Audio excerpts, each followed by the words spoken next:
Crew Pros, your single source for high-quality, affordable home services. If you are remodeling, repairing, or replacing, Crew Pros are the professionals that can do the job no matter the size. If you are thinking of remodeling your kitchen or bath, needing a new HVAC system, plumbing repairs, flooring, or a complete roof replacement, call Crew Pros. Crew Pros, proud sponsor of the Grizz 901 podcast. Memphis. Nothing but Memphis. Everywhere we go, it's Memphis. Memphis, Tennessee, the beautiful land in the world. And I'm thankful for this guy who tweeted and said I don't have that fire in my eye no more. That game right there was for him. That's what I do. I prove people wrong each and every night, and that's for him right there. Hi, this is Tom Izzo at Michigan State, and you're listening to Grizz 901. What up, Grizz? This is Daniel from Grizz 901. I don't know what happened to the intro there, but it all kind of confused me and it got me all flustered, and I don't know what happened, but it is not my normal intro. Welcome to the Grizz 901 podcast. We are presented by Zach Jaworski State Farm, where they treat you like family. My guy Nate is here again. We're coming after Christmas, so Merry Christmas. Happy holidays. What's up, Nate? Merry Chrysler, baby. I am currently sitting in my wife's childhood bedroom, hence the mattress behind me, because I'm sitting on the floor while I watch her do all the manly work outside and lay out hay, and I do the manly act of talking into this computer with you. So happy to be here, bud. Hey, that's what we do, man. We just, let them do that. We'll do these things. It's just the important things of life, right? Kind of like messing up the entire intro of the show. I don't know what happened, but it glitched for me, and I thought we were going off the rails already. But let's talk about how the Warriors stole Christmas. And so I was pondering, we'll say, how other Grizz-related stuff, such as the Grinch, and I'm like, you know what? That makes the most sense to me. And honestly, it pissed me off, just like everybody else was pissed off when the Grinch stole their presents. So let's get into the good topics of the day, and that's the Jaw ones. First initial thoughts when you saw those. It happened obviously early Christmas morning. I burnt a set of bacon that I was cooking out on the grill because I was actually looking at them and looking at the details, and I forgot I had a grill full of bacon in front of me, so I burnt a little bit of them. Not a big deal. But what did you think of initially when you saw the job ones? I was actually surprised. Well, I was sort of with everybody and laughing when it was like, these are not as flashy as I thought they would be. I saw a bunch of these are going to look dope with my wife's scrubs comments out there. Legit, my wife said that without seeing any of those comments, goes, "Ooh, I would wear those with my scrubs." I go, God, the rumors are true. But I like them though. They're shoes that I would wear around. And I'm not a hooper, right? I don't go around and play pickup at Lifetime or anything like that. And I could wear those shoes around and not feel weird wearing them out, right? Like I've got some Kobe's that I wear when I do go play pickup, and I would never wear those things outside of a basketball court, right? And you could wear those. I don't even know. They were part of what I got for coaching one year. I was coaching baseball, and every coach got Mambas, but I don't know which ones. Gotcha. No idea. They're black and white and sleek and sexy, and I refuse to wear them on any surface that isn't hardwood.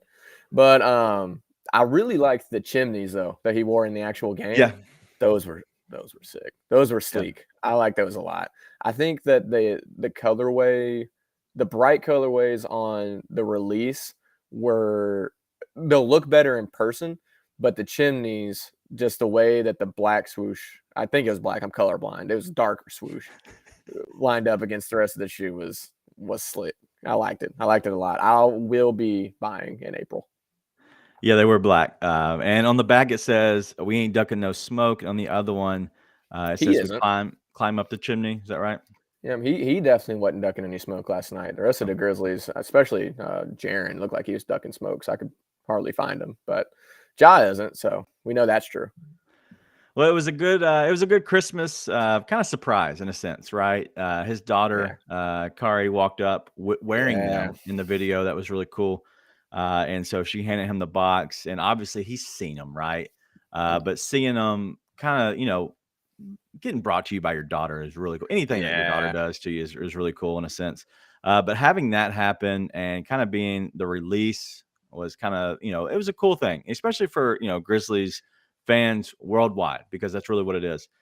These shoes are going to be very top sellers because they're going to take place of the Kyries, which was more the everyman shoe. Yeah, Like exactly. they were really good for basketball, but they were also like shoes that you could wear out and feel comfortable in. You could wear them with, whatever you want.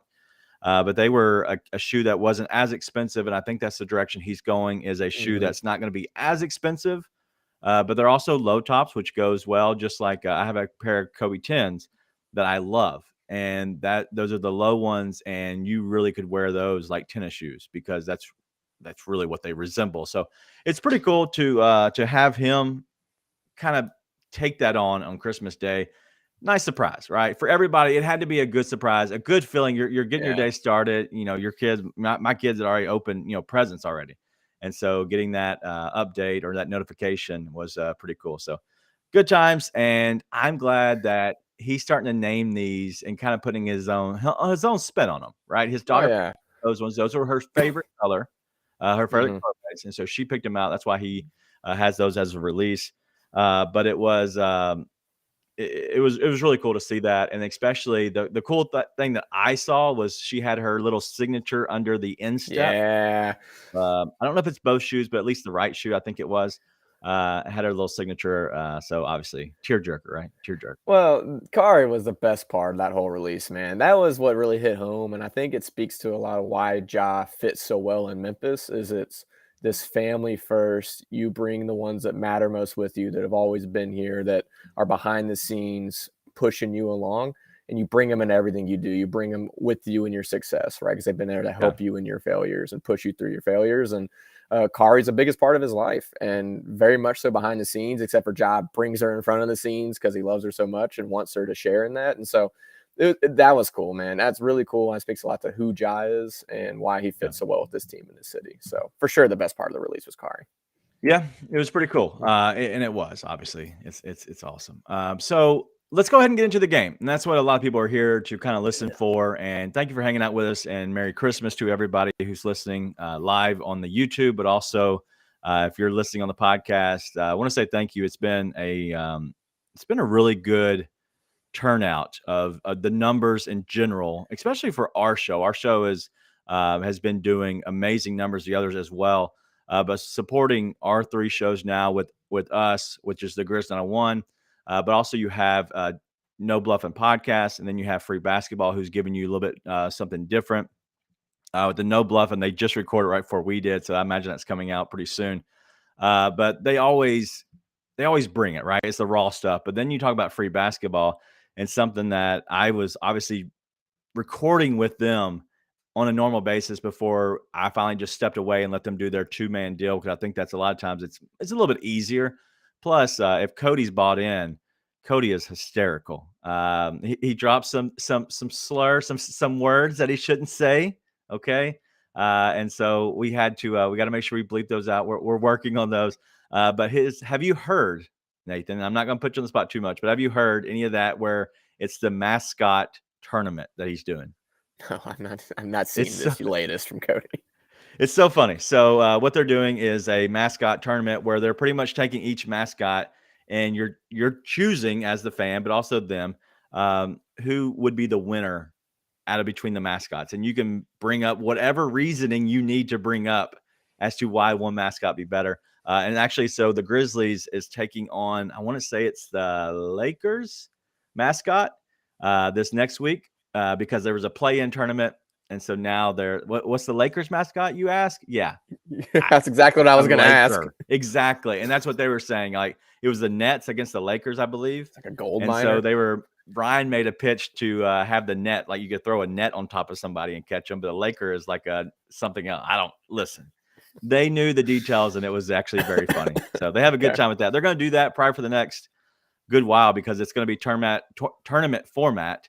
And so it's going to be a lot of fun. So make sure you check out those two podcasts. But enough of that. Let's get into the Grizzlies game that is. And obviously, the final score was 123-109.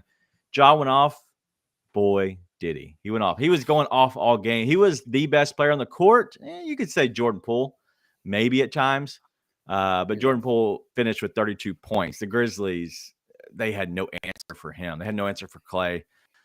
But Ja looked amazing. 36 points, 7 rebounds, 8 assists. What are your thoughts on Ja? Like, just in general, that game, was that a coming out party again? Because he seems to do that a lot. I mean, it's not a coming out party anymore. It's Okay. just Josh showing up for the bright lights, right? It's who he I mean, is. I text you guys. I won a bunch of money on method of first basket, so shout out to Jaron for actually playing a little bit last night, so I could hit on that. But I also hit on what I have now dubbed trademark pending the star lay, which is on big nights like Christmas Day. I just put money on the stars to show up and play like stars. And Ja was obviously on one of those lists, and I hit on all of them, by the way. So I don't throw in Grizzlies because I tend to be more the long shot guy, but it has been paying off consistently for me. And Ja was one of them, man. He showed up and he just played like a star. He is a star now, right? So I don't think it's a coming out party anymore. It's just him doing what he does. And unfortunately, it was very quiet because he probably could have had 12 to 15 assists if his supporting cast showed up, right? Right. And they just weren't there. So he played probably better than it shows. And I know some people hate on that. Oh, why is he shooting 10 threes? Well, he sort of had to shoot 10 threes. Yeah. That was unfortunately the way that game was going. So listen, he's a star. He plays like it. He's going to show up for those big games. We don't have to worry about that, which is exciting, right? We just need a supporting cast to show up and they'll be better in the future. I agree with that completely. And that's the thing is there's been so many stuff. I got into Twitter Spaces a little bit last night. Shout out to EJ and his crew. It was a hot fest. It was hot take central, we'll say. And honestly, my take on all of it is the Grizzlies are now 20-12. They're 8 games above 500.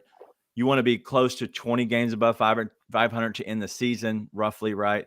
That would put you up, I think, 18 games above 500 at the end of the year. Roughly 18 to 20 games, whatever. It's going to be, you're having a good record. I feel confident in them going that direction still. Like we're 8 games above 500 now, and we're just now getting fully healthy. Unless something goes awry, I feel like this is a team that is only going to continue to get better. And when you're supporting cast outside of Ja, the starters combined for 36 points, 3 more points than Ja himself. When you look back at that, and that's really what the game comes down to me. I'm not going to go through the details. We're not going to completely break down the game. Everybody watched it, right? It was probably one of the most nationally televised games. I'd imagine. I know football was on, so that's going to be tough. But for the day of basketball, I imagine that's going to be one of the top games that was viewed. It was honestly, it was the main event, right? Yep. So when I look at that, I look at the supporting cast not giving much of anything. And if you look at the rest of the box score, like we had almost every guy that played scored. Like that is the issue, except for Conchar, which we'll talk about. Don't worry. Everybody scored. And the bench, Clark 9, Aldama 9, Zaire 3, Tyus Jones 13. Like, you can't have those same numbers and then go up to your starters and go Desmond Bane 9, Steven Adams 6, Dylan Brooks 13, Jaren Jackson 11. Like, I like that we're all like kind of facilitating, like somebody's facilitating, everybody's hitting an open shot, taking the right shots, everybody's scoring. That's good teamwork. But there has to be somebody else that is a tier above the rest of everybody else besides Ja. Desmond Bane went 0 for 7 from 3. Yeah. That's all you need to know about last night's game. Truly, it's all you really need to know. Yeah. I think we would expect him at worst to go 3 for 7 from 3. Dylan went 1 for 6 from 3, which, listen, Dylan is no hot stuff from the perimeter, but that's worse than what he's been doing lately too, right? I mean, guys just weren't making shots that you would expect them to make. And Zaire smoking layups. It's going to take a minute for Bane to get back into shape. I know we're all super excited for him to be back, but the truth is they might have been better off having Roddy in there or Ronchar. Yes. That sounds like a Rugrats animal. Ronchar. Conchar in there and then playing Roddy off the bench or something because it just didn't have it. And he's not going to have it every night for a while. So a lot of extenuating stuff. They're trying to get Zaire back into form, Des back into form, and you needed the other guys to be consistent, and they just weren't last night. So And by the way, the Warriors were on fire. What did they Mhm. shoot from three? 40% from three, and that's not indicative of how it went for most of that game. No. They were They were close to above 50%, 50. Yeah, most of the game. above 50%, which they've got shooters, no doubt about it. But listen, Clay was on one. He had a point to prove last night, and he did. Yeah. I still think he's a moron and a complete D-bag, but Poole was completely on one. Say it with your chest.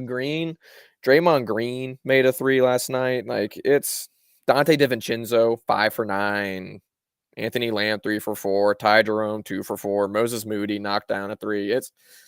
They were just on one last night. Okay. I don't think that was very indicative of either team for the most part, outside of the stars. Poole's been on one. I don't think that's who Poole is. And then Ja showed up and was Ja, right? I think there's a lot of extenuating circumstances. So we'll see. I've got a feeling these teams are going to meet up in the playoffs again, and I think that will be a really fun series that's going to go similarly to how it did last year with a different end result. I think it'll be fun, but it's fun to see these teams hate each other too. Right. Listen, we'll get into the Clay comments next. We'll get into that. I want to wrap up this game a little bit. Like you were saying, Danny Green. I see D Green on here. Draymond Green. Sorry, Danny. I apologize, but him hitting a three, that can happen in a game, right? Klay Thompson going 3 of 12 from deep. That's probably happened more than him going 4 of 8 from deep, 4 of 9 from deep. Like that is actually probably a legit normal game for him. Mm-hmm. Jordan Poole, 3 of 10. It seemed like he didn't miss, but a lot of that was early on. I knew he would cool off, and I would imagine that he probably hit 3 in the first quarter and probably never hit another one if my math adds right. But Dante DiVincenzo, the fact that he went 5 of 9, that was the big thing. Because every time that you're trying to get the ball out of the better players' hands, such as Klay Thompson and Jordan Poole, you want to send it out to a guy like, DiVincenzo. Like, you expect him and want him to shoot the ball because he's not as good. And when he goes 5 of 9, 7 of 12 overall for 19 points, that's the big one. But even going down to the bench, Lamb, 3 of 4. There's no way he's hit 3 in a game this whole year. And I will look as I'm going to let you talk in a second. But then Ty Jerome, 2 of 4, and Moses Moody, 1 of 3. That's probably the most normal, right? Yeah. But DiVincenzo going 5 of 9 is just crazy. Well, it's the same thing. It's a supporting cast. It's what killed the Grizzlies in the playoffs last year, right? It wasn't Clay and Steph and Poole that killed the Grizzlies in the playoffs. It was Otto Porter Jr. and Kevon Looney, right? Were the ones that always came through. And the Grizzlies supporting cast just has to step up, right? Ja did what Ja does, but Jaren's got to do what he needs to do. Dez got to do what he needs to do. Zaire's got to step up. Dylan's got to step up. And, unfortunately, not enough guys stepped up last night. But there's a lot of moving parts for the Grizzlies still. And so just preaching patience. They ought to come around. There's some things that we'll get on today that I think are right to be mad about. I don't know if worried would be the right word, but upset about what happened. But for the most part, listen, it was an emotional game.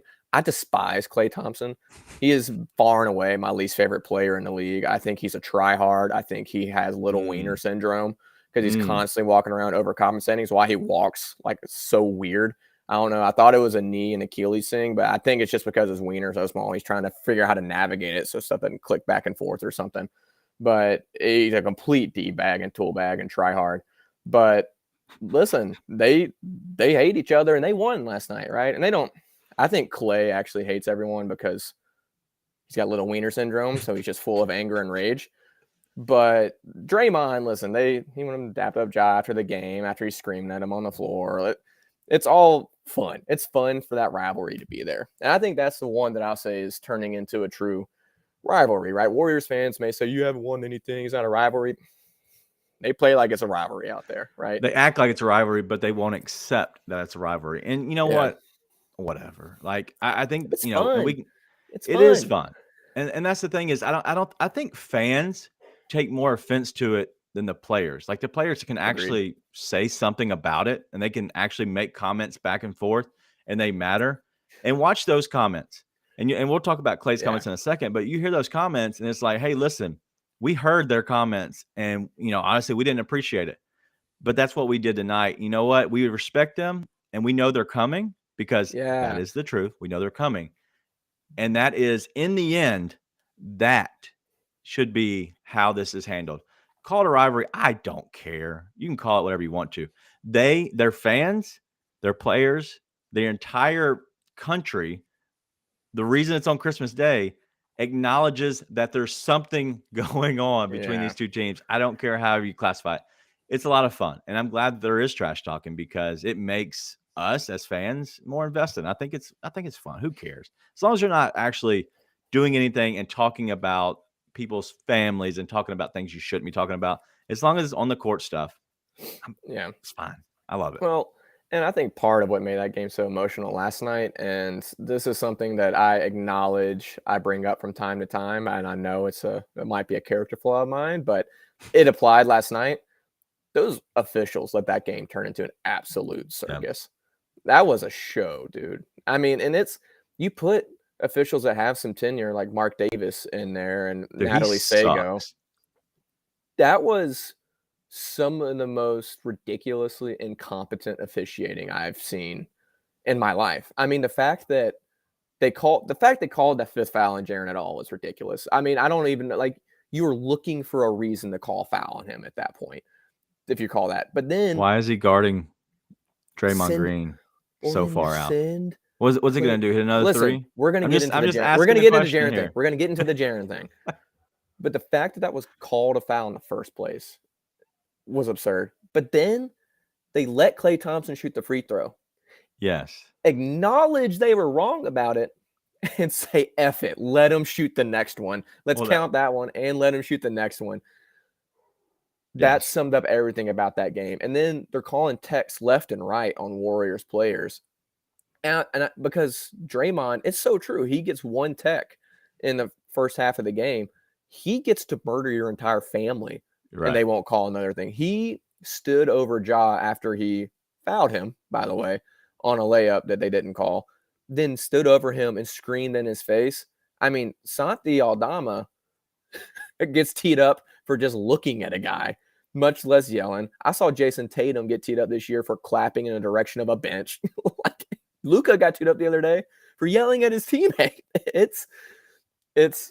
I know I listened to Vernon the other day, and he thinks the officiating has been pretty good this year. I think this is the worst officiating I've seen since I've been a fan of the NBA. Not to mention, as soon as they said Mark Davis and Natalie Sago, I was like, oh my God. Yeah. This is going to be terrible. And more than just bad calls, the refs let that game get to an emotional state it should have never gotten to. It was terrible. It was terrible. They really should do something about that, because I've seen too many games this year get out of hand because the officials are incompetent. So that game last night was absurd. Yeah, no, I agree. And when the biggest one, the most egregious was the one where he fouled James Wiseman, right? And they called the foul on, was it Jaren? I think it was Jaren. And then it was Jaren. It's his fifth. Yeah. Oh, that was the one. Okay. Well, that was the one on James Wiseman. They let Klay shoot it was so stupid. And they just let it happen. They talked about it and let it happen anyways. I'm like, dude, I can get paid all that money to get the calls wrong. It was bad. But in the end of the day, I look at that game and it is about the officiating a little bit, right? Because, it disrupts flow of the game. It disrupts a lot more than just the actual people in foul trouble, because we'll talk about I think it's more Jaren's fault why he gets some calls. I also think it's the way that he plays. That's why he gets them. But also the referees, they see certain things and they see his long arms when they come down, and they expect, when you flail and you see a big guy's arms coming down, that's their knee-jerk reaction. They're going to call that, and he has to understand that, right? And we'll talk about him. And I know we have a lot to talk about. We're way too far into talking about that game. And then in the end of the day, easy enough for me to say, the Grizzlies take the loss. They're still, 20-12 at this point. They had honestly, is a bad road trip. They haven't played well all year on the road. The Golden State Warriors have. They're really good at home, really terrible away. Grizzlies are the same. And the Grizzlies are going to have the Warriors come back and face them on their home court, FedEx Forum. There's 3 more games, right, for the rest of the year. I expect these to go pretty good. It's always going to be a fun show between these two teams. All right, let's get into a little bit after the game. We hear a little bit from Klay Thompson, and we'll go through just some normal conversation stuff he had. And he said, just some good old fashioned trash talk. I didn't think it was warranted technical when he got his technical rule, but I forgot about the taunting rule. So that's why he got his, is for taunting. Some other stuff they talked about. So he said it pissed him off a little bit because of the comments that Brooks says, I hope Curry plays, because he said that they're not as good without him, right? But that's the truth. But let's just bring it into context. Then he said it, but I got Klay Thompson. I like that matchup a little bit better because he talking a little smack before, but when we lost, right? So it's just back and forth. It's normal stuff. Then you have Dylan Brooks come in and said the refs let it happen. He was doing it all game, and then they want to catch the bad guy. You know what I'm saying? That's why that's whack to me. Effing up calls, putting the wrong guys on the free throw line. It was a circus. You should have different refs. That was honestly the truth. You probably shouldn't say it at that point. You sound like a bad person. But this is the one I want to talk about the most. And it was the one where Dylan Brooks was talking about a dynasty.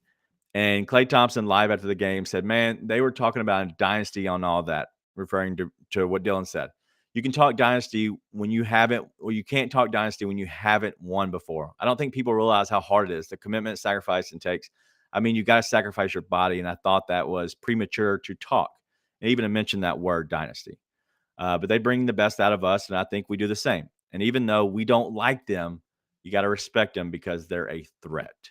So that last one, what does that mean to you? What does that say to you? Because a lot of people took that so many different ways.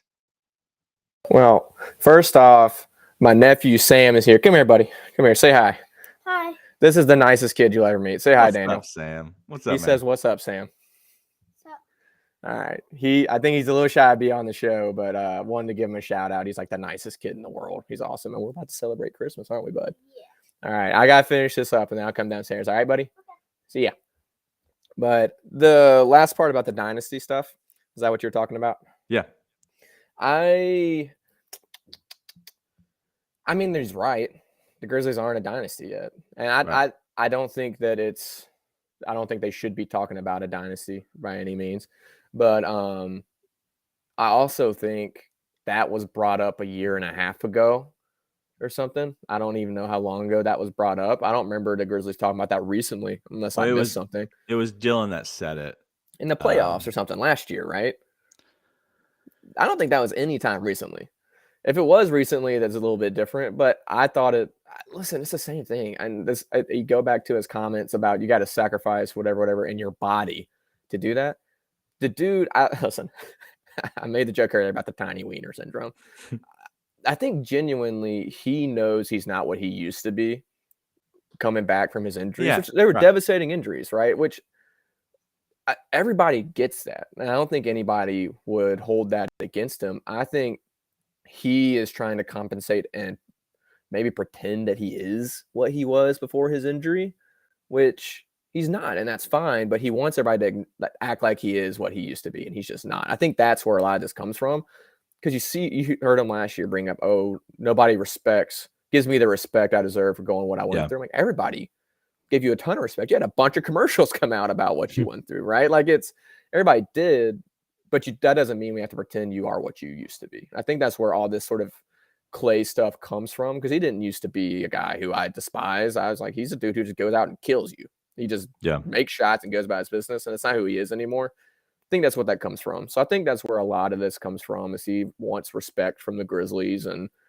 doesn't really acknowledge they don't give anyone that respect, right? Until after the game, and Ja's constantly shouting out Klay on social media and stuff when he goes off. So do I think Klay was right that they can't be talking about dynasties and whatever? Yeah, absolutely. They haven't won a championship. They haven't even made it to a conference finals yet, or an NBA finals. So yeah, he's absolutely right. Do I think the comments were warranted? No, not really. I thought it was pretty random and weird for him to bring it up. But you also, I think what people need to remember is we get the sound bites on Twitter and stuff like that. And believe it or not, there's life outside of that app. And he did mention, hey, like, we know these guys are coming. We're trying to hold off these young bucks. Okay, so he also gave the Grizzlies their due, right? And so I'm not trying to ride the fence. Like I said, I like Klay Thompson. I'm pretty adamant that I don't like Klay Thompson. Do I think this is all getting blown out of proportion? Yeah, listen, the Grizz talk their talk constantly. Yeah. We got to be okay with it getting talked back. And I think Grizz fans, for the most part, acknowledge that. But I also think it's important for us to state, because I don't hold back when I don't like something, and I don't like him. So I don't really hold back about it. But yeah, that's all I got. I think those comments are getting blown out of proportion in general. No, I agree. And that's what the first thing that came to mind, and I think I put this in the group text, is my thing is I could care less what they say. It's so much fun. We're going to talk. The Grizzlies fans are going to talk trash. The Grizzlies players, the city of Memphis is going to talk trash. Nobody is doing it to the point where I think they shouldn't. Obviously, there are people, but for the most part, the majority is talking trash in a good way, right? Penny Hardaway, the entire city of Memphis, all of Memphis basketball talks about it. They all talk about the smoke, right? Because you give it out, you got to take it back, right? I said this. I'm fine with their showboating, because when they come to Memphis, we're going to be doing the exact same thing. And that's the truth. When they come to Memphis and when we do the exact same thing to them with or without Curry, who cares? The Grizzlies are a better team overall than them. We're going to be playing at home, and we're going to play better. Like, that's just, we're going to be further along with this group playing together. We're going to maybe answer some of the questions that we're probably going to bring up questions about today on our overreaction segment. Yep. But that's just the truth. And we're going to be talking the same thing. Like, people, you have to understand, if you give it out, you got to be able to take it. And I think that what they're saying now, they're dancing on top of our grave, right? That's okay. That's dance, fine. have fun, but take it whenever we start doing it next, because that it always goes back and forth. And that's my whole thing, is have fun. I enjoy this. As long as nobody's taking it too far, I enjoy it. And listen, as long as it's not someone whose profile picture is like Steph Curry holding a trophy or whoever, it's always the accounts that have a picture of a player that say these, I mean, truly like shocking things to each other on the app. But outside of that, everyone, I think, for the most part, keeps it good natured, outside of whoever the Locked On Dubs guy is. That guy is Cyrus. That dude's a twat. Well, make sure you do it in the right way. And that's what we always say is, make sure you don't ruin relationships, friendships. You don't ruin really your life for some of the things that you say. So always take that into context yourself, because I think that is important. And I think some people lose track of that because they are on that Bird app and they think they can just say whatever they want and get away with it. Just be careful, right? Yeah. Do it in good fun. Make sure you're doing it the right way. And I think say what you want. Who cares? Just make sure you don't do anything crazy. And don't talk about Jaren's IQ. God, so stupid. Yeah, we're about to talk about Jaren's IQ. I'm about to go in on that. That's all right. Real quick, let's get to people that pay us a little bit. Grizz901 merch. If you like the Grizz901 merch, go to grindcitydesigns.com/Grizz901. I usually always wear them. You should be getting yours when you go home. It'll be there waiting on you. It's some good stuff. We're going to be bringing more stuff to you, not just our logo, but more stuff. So make sure you stay tuned to that. Zach Jaworski, State Farm, where they do treat you like family. Make sure you go, if you do need any kind of insurance at all, please go call our guy, Zach, his team. They're always good people. They're good people to me. And I promise you they can save you money if you just give them a call at 901-443-4798, ZachInsuresMemphis.com. That's ZACH, ZachInsuresMemphis.com. It might be automobile. I almost said motomobile. That's not the right thing, right? Automobile. It could be whatever you need. It could be your mortgage, right? Anything, whatever you have, anything for your house, any insurance, jewelry, right? We have that. Making sure we keep those rocks insured. Those are important. All right, let's get to player overreactions. And this is a segment I know you want to talk about. So let's go ahead and get into it now. Lead away, my friend. Lead away. Well, we're going to talk about Jaren Jackson Jr. first, because there's a whole interaction. Hot. There was a whole interaction that I know you had from our Grizz lead account from one of the other games, talking about him having a bottom 5 IQ, which I don't think is a bottom. Joke. I don't think it's a bottom 5 IQ, but bottom 10. No, we're not going to get into the exact numbers of it, because I don't want to have an overreaction. I want to have an accurate reaction to this one, because this is not a fun thing. He has to be better. And I think like the 5th foul on Jaren, I thought was an absurd call. I put that out on Twitter. At the end of the day, he shouldn't have been in position to get his 5th foul. That's his fault. That is his fault. You cannot pick up 2 fouls in the first quarter. You can't, because he may pick up one that's a questionable call. So be it. The second one is never the questionable call. He has to be smarter. You don't need to block everything. I know it's awesome when he gets a bunch of blocks. Him having 8 blocks in the game, that's wonderful. Great. You know what he also can do is just get 1 block a game, 2 blocks a game, no blocks a game, but hold them to an overall lower percentage in the paint because he just stays vertical and alters their shots. How great would that be? And plus, for everybody who wants him to be Defensive Player of the Year, the people who vote on that are absolute nerds. So they're just going to look at his advanced stats. And his advanced stats are incredible when he's on the floor. They look at effective field goal percentage, on-off percentage, what it looks like in the paint. And it's amazing when he's playing. But you know what makes it not amazing when he's playing? When he has to worry about fouling, which unfortunately he doesn't do. It's like, I don't know what else you have to say. Like, it's these big games, he has to show up. I've said it time and time again. He's the X factor for this team. He has to be on the court for them to win. Absolutely has to be. And I don't know what it is. I don't know. It looks like he's still immature because he still sits there and pouts. And he, Ja and Dylan, they get on to the refs just as much as anybody. I'm convinced the refs hate Ja right now too, right? It's one of those things. But they also will go up and talk to them, right? They go up and have conversations with the refs. Jaren just gets mad and throws his hands in the air and then goes and sits and pouts on the bench. I'm not trying to hate on Jaren either, because I know there are Jaren haters out there. I had quite a few text me last night, but I'm not a Jaren hater, but he needs to be better. And you're not a hater for saying as much, right? You're not a hater for calling it out. He's got to be better. And he looked like he showed some growth over the first handful of games of the season, but lately he's gotten back into that habit. And it is not an overreaction to say this is an issue that is concerning. I think this is the only part of last night I was genuinely worried about. Was it the Bucks game this happened? But the Grizz just played really well, like out of their minds outside of him. It happened in another big game recently. Was it the Nuggets he got in foul trouble against as well? Probably. And it just can't. Be honest, it's happening more than it's not. It just can't happen. It just can't happen. And it's not the ref's fault. And it's not Taylor Jenkins' fault. It's Jaren. Jaren. And he's a young player, I know, but he's not a young player in NBA years, and he's got to know better. It's time. It's tired. You should be tired of it as Grizz fans watching it.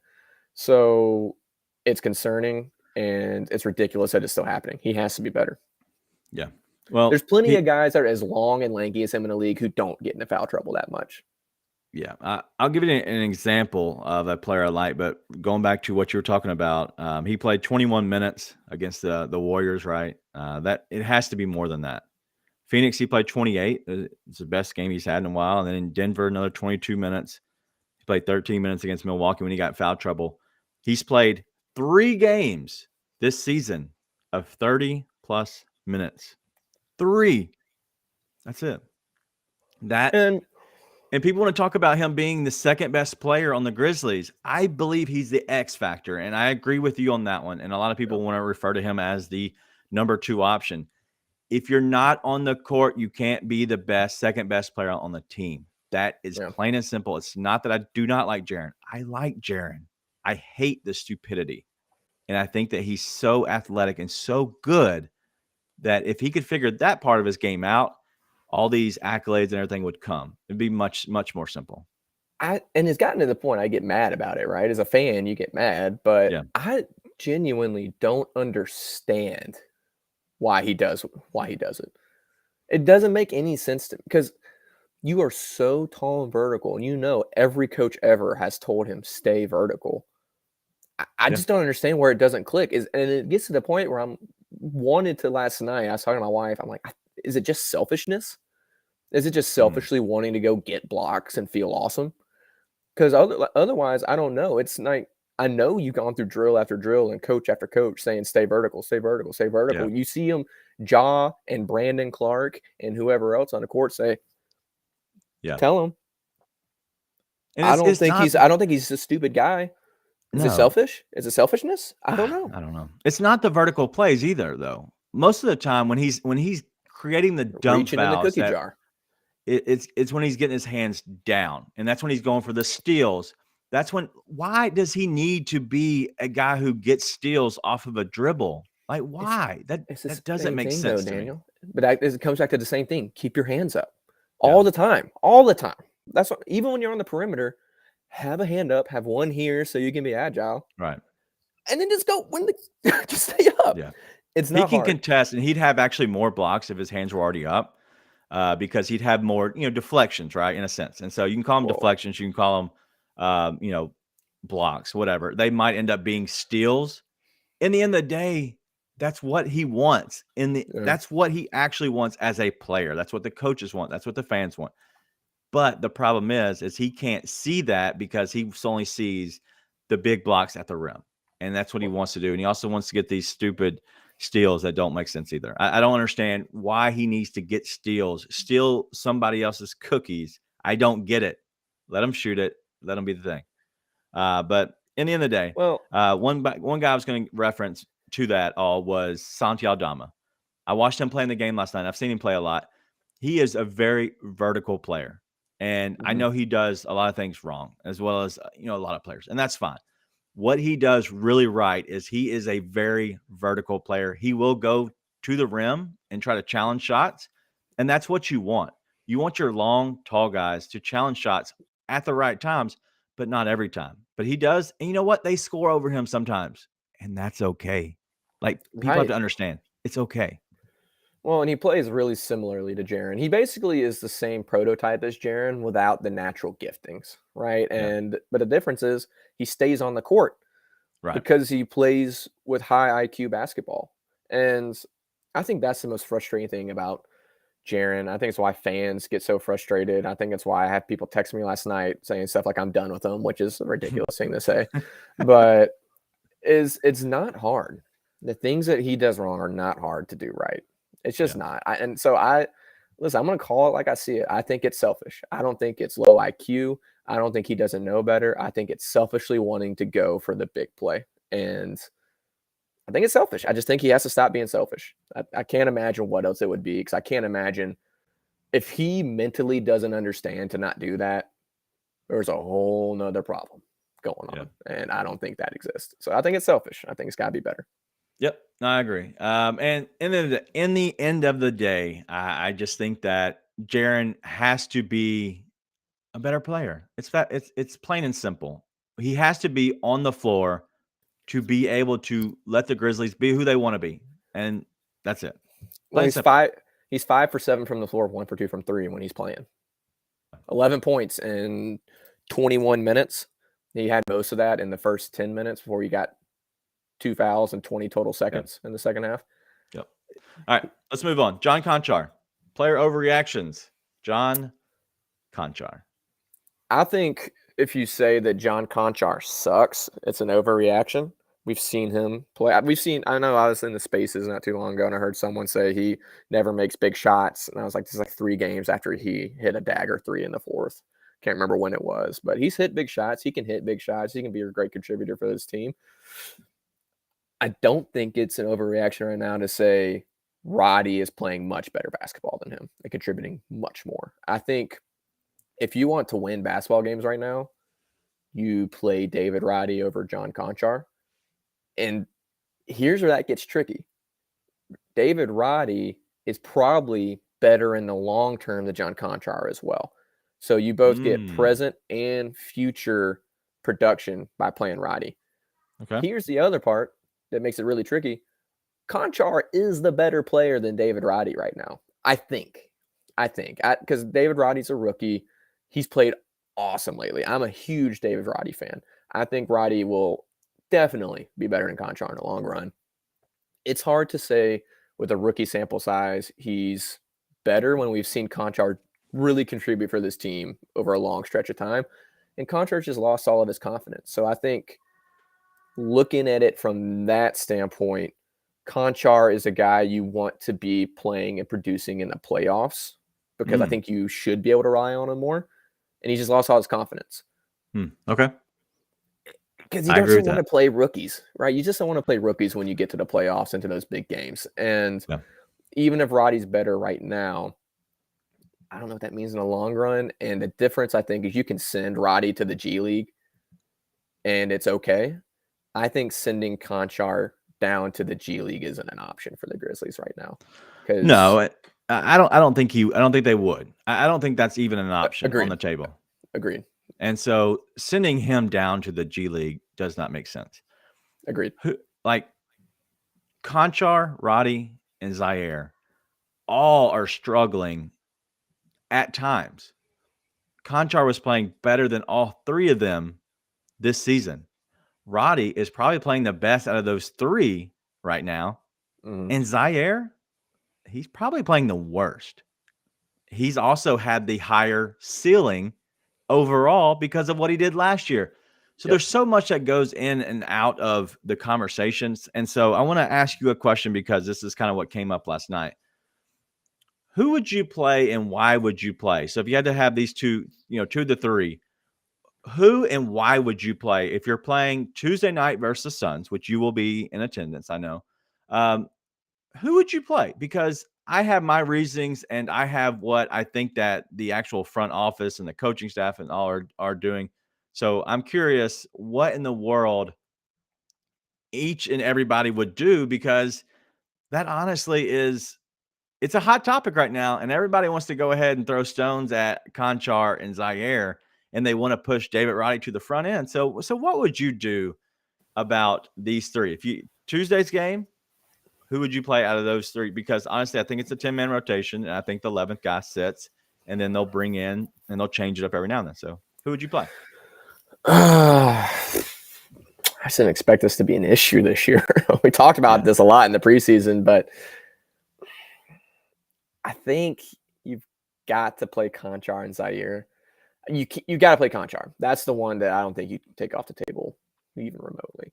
I tweeted out the other day, I think it's going to be a conversation because it is a conversation. Wow. I think you can't not play Conchar unless you get to, it'll be months down the road of Conchar underperforming before they take him out, because it's a confidence thing, and you can't hurt his confidence more by taking him out of the lineup. And we know he's a good player, and I know you especially love Jitty. We all love Jitty. We all want to see him succeed. He's just not right now. You gotta let him work through it. Zaire, if you're going to have him with the team, you've got to play him. You've got to get him out of this. You've got to knock the rust off and get him out of this funk. He made a 3 last night. It was really good to see. I am on the other end of him as far as the G League stuff goes, though. I think you absolutely can send Zaire down to play with the hustle until he starts making these shots, because he's a little slow. Why is it okay to send Zaire but not Conchar? Because Zaire is a second-year player who was not an all-star. People love to remember the end of year Zaire last year, where he was playing to like what you would want him to play to, right? Peak of power sort of thing. Yeah. And Conchar is a guy who has paid his dues, worked really hard, older player, and has finally gotten that contract to be an NBA player and it will absolutely hurt his confidence to go down. And if you send him down, I don't think you ever get him back up, sort of thing. You get him back up to be at the end of the bench, but not to be in your rotation. Really? And ideally you want to be a rotation player. And I wouldn't say it's an ego thing. I think with some players it's an ego thing. I think it's just a confidence thing. I think if you send Conchar down, it's, man, I finally got my shot and I blew it type of thing, because that's the issue I see there, right? Okay. Where Zaire's second-year player. Yeah.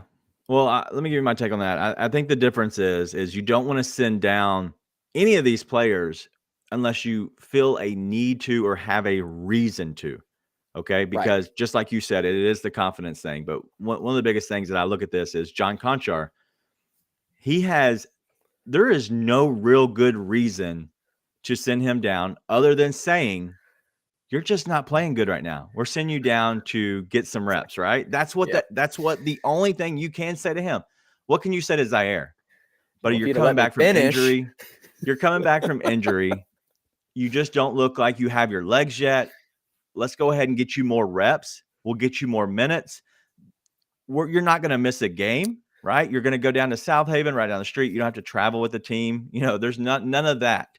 You literally, we want you to go down there because we want you to get better, and we think you might need some more run, some more minutes, have the ball in your hand a little bit more, knock the rust off a little bit, and then come back. It's just a one-game deal, no big deal. That's the conversation that you can have with Zaire to send him down. You can't have that with John Conchar. You can have that with David Roddy as well. You can have the same exact conversation. Hey, you're not getting any minutes right now. Let's send you down. Let's work on these two things, and then we'll get you back up for next game. So that's why. It's almost like I was getting there. That's exactly where I was going to take it to. Zaire is clear he's coming back from injury and has to knock the rust off. It's just it's clear and obvious, right? And that's the biggest part of it. And then David Roddy's a rookie who every other rookie's been down there playing in the G League. There's nothing wrong with sending him down there. So I think that's what will eventually happen. I don't think you have Roddy miss any games on assignment, though. I think Roddy will go play, but he will immediately be recalled back. He won't miss any Grizz time to be with the hustle. The only other part of it that I think has been an issue is I've said since the preseason, the Grizzlies don't need big splash, awesome all-star players. They need elite role players. And Roddy looks a part of an elite role player, in my opinion. So you do sort of cost his development in not playing him. And especially when he's playing really well. But listen, it's another rock and a hard place that the Grizzlies front office did much too well in their drafting and signings they put themselves in another tough position. So it's not a bad spot to be in. I imagine it'll be Conchar and Zaire moving forward because that's just what you sort of the place they're in, unless they send Zaire down to the G League. But I don't think that'll happen. Yeah. I think they'll all be back. I'll give you this, and I don't know. Do you have anybody else before I wrap us up for the most part? Do you have anybody else that you want to hit on overreaction, guys? I did see one guy. I'll defer to you on this because I only saw one person say something, but they said Des Bain is not an all-star after the game last night. It was a Grizzlies fan saying this. Let's hit on that. I didn't see that much, but let me package this. Let me package this one up a little bit. I just wanted to fill you out and find out who you want to talk about the last one. But with this, and this is going to go right into Desmond Bain because I think it's they correlate very much so together. A lot of people are pretty much piling on our role players. Our role players, if you look at what they're doing on the court, outside of John Conchar, right? He's been bad because he's, like you said, he's lost his confidence. He's not hitting shots, which is weird because he was hitting everything earlier in the season. He's not doing the little things like rebounding the ball. He doesn't look like he's in a flow. But what happens to all of these role players and how do you get them better? It really isn't about them all the time. It's about them being in a certain role and being comfortable. These role players have had to be potentially starters. Conchar's been a starter for a lot of the season. Now he's coming back to the bench and having to come off the bench and playing those minutes with those units. They're not all the same units all the time. A lot of these players are playing different minutes, different roles. Zaire, from the time he's been playing this year, coming off of an injury, he's playing the second and the fourth quarter, the first 8 minutes of the quarter for the most part. And that's where he's getting his roughly 16 minutes a game. He's playing in 8-minute stretches. And a lot of times probably is they felt like he did a good job of that last year. But what comes down to it is if you have a guy like Jaren Jackson Jr. on the court, you don't have to bring in Santi Aldama a little bit early, right? He can stay in his normal rotation. If you don't have Desmond Bain shooting and going 0-7 from deep, what happens then? The defense has to rotate a different way. They have to overcompensate for a guy like Desmond Bain. And then Desmond Bain can then create of what he does best, and he can kick out to these guys that are wide open, even more than they already are. But it's also confidence because they know when they take that shot, they know that Desmond Bain has been lighting it up already, right? And that he is feeling himself. He's feeling good. The offense is flowing. The entire everything is going the right direction. When they shoot the ball, if they miss, it's not a big deal. They're not supposed to make it. But right now, when they shoot the ball, please go in. We need points because nobody is scoring. and it's a brick, Yep. and it's even more pressure. And so your role players are better when your other players are playing because they're not expected to do anything. When you're not expected, that's the reason they're the role player, is because they're not expected to do anything. We're expecting them to do so much, and that's the problem.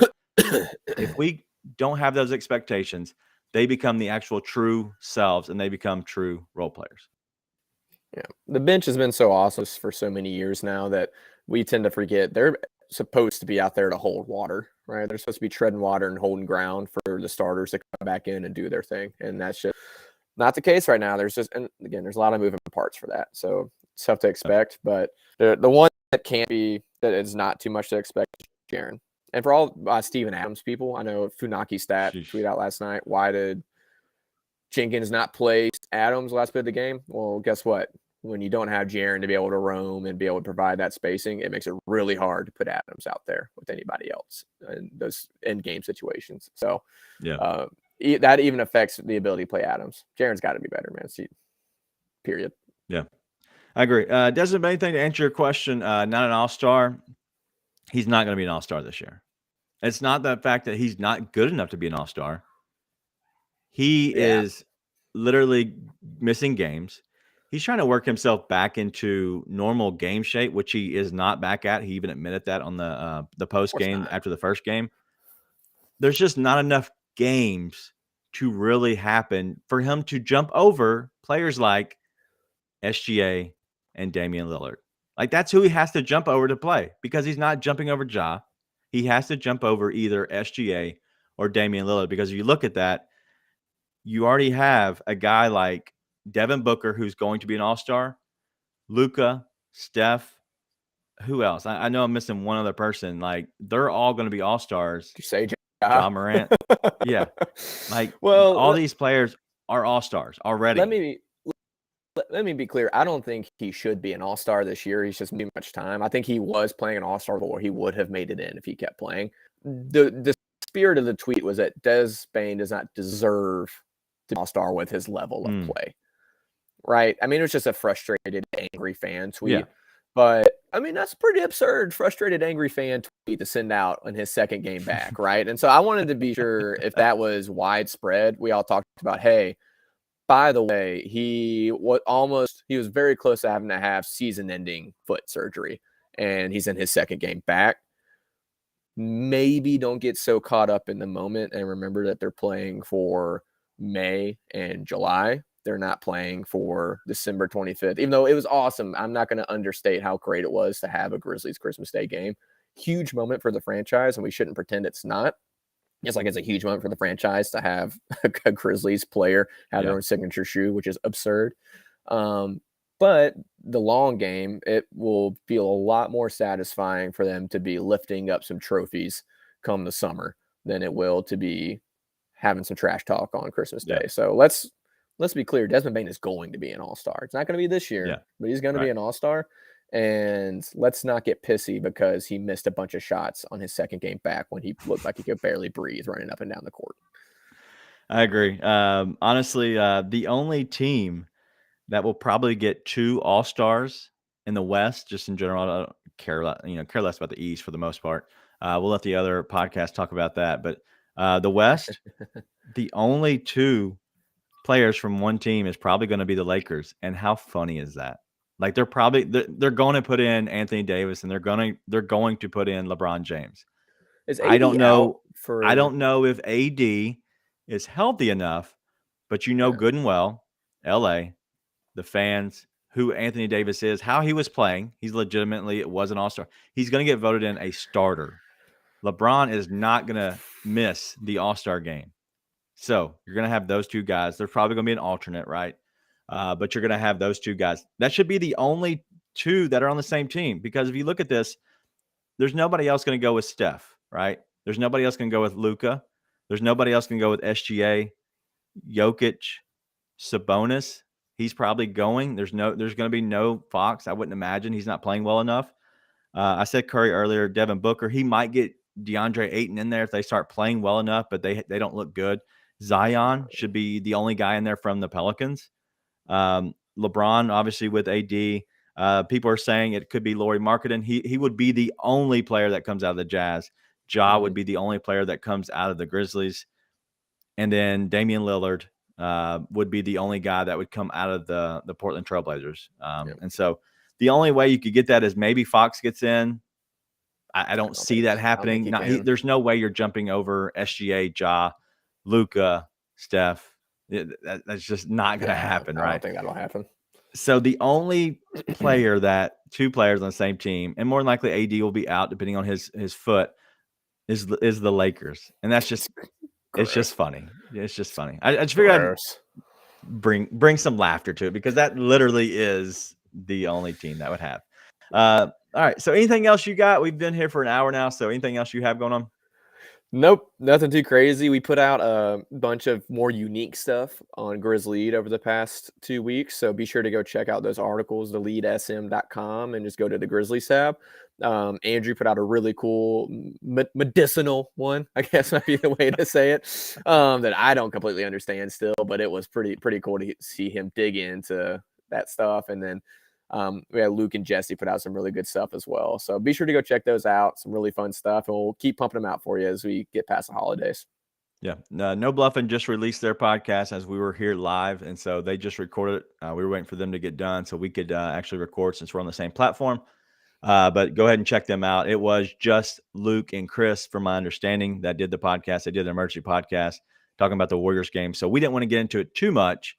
We just wanted to share a little bit about, our thoughts on the game, but also the comments and kind of what surrounds that from this team. But in general, make sure you go check them out, but make sure you kind of stay with us. We're going to try to do one after the game on Tuesday night. We'll try to do a post-game show. And then I haven't looked at the rest of the schedule, in all honesty. So I'm kind of just doing it off the seat of my pants. But what do you have? You have one more thing, Nate?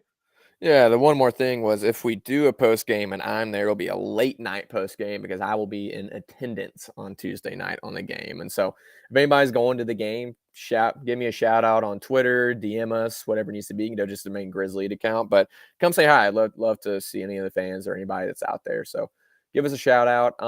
And other than that, I think I'm staying in a hotel downtown, so I don't have to drive from Michigan City, Mississippi to Memphis International that morning at 5 a.m. But still probably be a late night post game. Yeah. All right. Real quick, game prediction. All I need is who's winning, who's losing. Grizz winning, Suns losing. Right. I think it'll be tight. Devin Booker's officially out now, right? He had that groin, I think it was. And so he played 4 minutes last night. So he's more than likely, there's no way he's going to play Tuesday night, not with a groin injury. And so I think the Grizzlies dominate again. I think they're going to play well. They need to play well. And I think they're going to play well against a guy who the only guy on that floor that can really score and dominate the ball for them is CP3. They don't have a lot of other people right now. They're kind of playing with spoons in a knife fight. So as the famous quote goes. It'll be fun to see if Steven Adams can just emasculate DeAndre Ayton to the point he quits again. I think if Ayton comes out with some fire in him, it's a better game. And I think he will, but we'll see how long that lasts going up against Steven Adams. If DeAndre Ayton quits, that's when the game will get out of hand for the Grizzlies. No doubt. All right. So I know we will do one Tuesday night, and it looks like the game Thursday as well. It's at Toronto. I would assume we would. But it just depends on what's going on. And obviously the other one is New Year's Eve. Don't expect us to do one then. It's a Saturday night, New Year's Eve. Don't expect us one, but we'll try to do one Tuesday and Thursday, depending on schedules. But as of right now, that's the plan at the moment. So if you don't have anything, I don't have anything. Hopefully everyone had a Merry Christmas, have a good time to spend with family, friends, and just kind of honestly, just sit back, relax, enjoy yourself. I put a trampoline somewhat together this morning. That was fun. Put it together in the garage. Hopefully we can get it out. So that's all we have. Everybody have a good holidays, a good week. As we go into the new year, be nice and tell your friends.